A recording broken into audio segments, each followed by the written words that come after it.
Just want to send some well wishes out there to Mike Bossy and Guy Lafleur, who's revealed last night, or at least to me, that by Ken and Mickey, that Mike Bossy had recently had a lung cancer diagnosis, and Guy Lafleur was diagnosed, I think he said a year and a half ago. Guy's completely passed me by. He's one of my favourite players, so get well soon to the pair of them.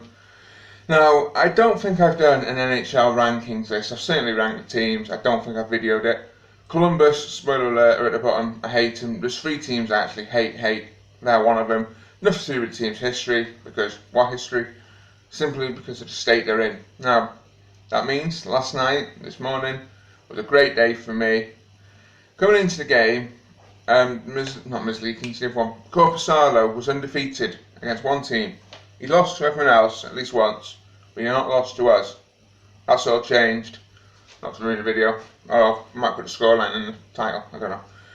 Dylan Larkin was back for us after his suspension for the hit on Mathieu Joseph in the game against Tampa to Vancouver. I think that was a Tampa game. It wasn't an entertaining game, I suppose, to the neutrals. I enjoyed it, but I enjoy all Detroit games to an extent.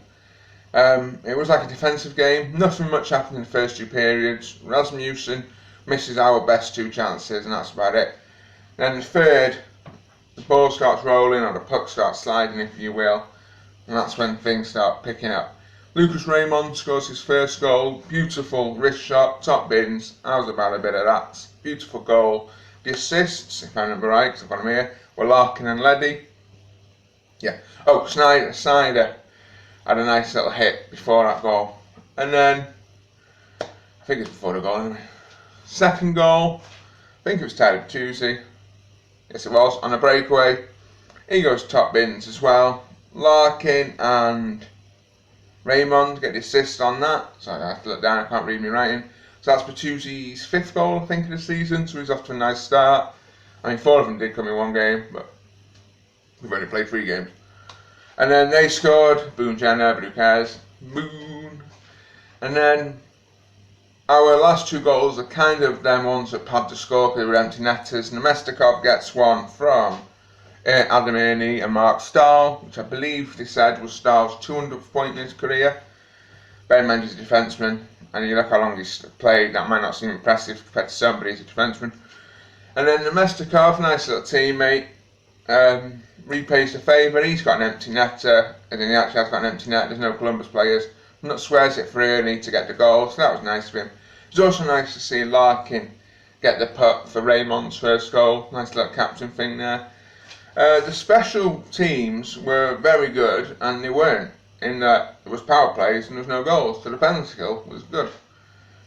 We went 0 for 4 by my count, they went 0 for 3.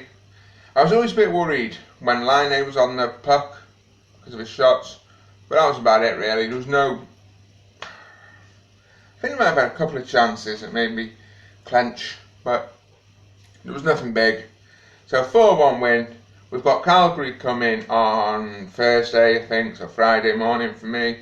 Then we're on the road trip. That's when the real test starts, when we're out at Little Caesars. I hate that name. I just want to talk about Detroit. I'm not overexcited. I've been caught out before by the Red Wings getting overexcited from the start.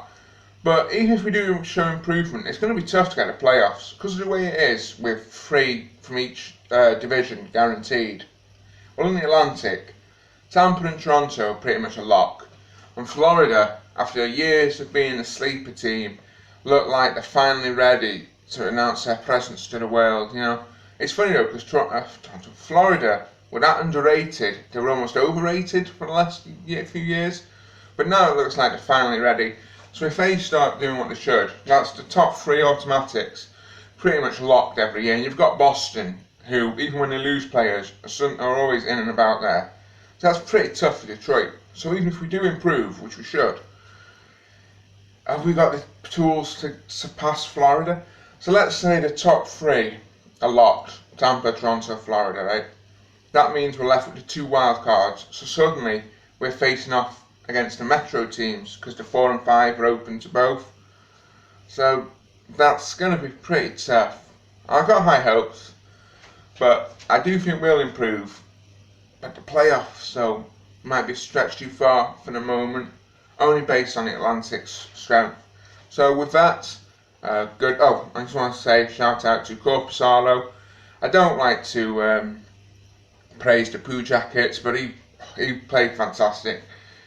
He only let in 2 because, like I said, there was 2 empty netters, and he was just great. Because Columbus are kind of going through a rebuild, kind of, sort of, not going through a rebuild. But with Corpusalo and Mazlikins, they've got a chance of staying in a game every night. That's a pretty good tandem. So I think it's only a true rebuild if they fire them off for some draft picks. So good luck Detroit against Calgary. Come on you Red Wings, or I don't know what come on is, but Rouge Wings would that be? Anyway, have a good day. Bonjour, au revoir.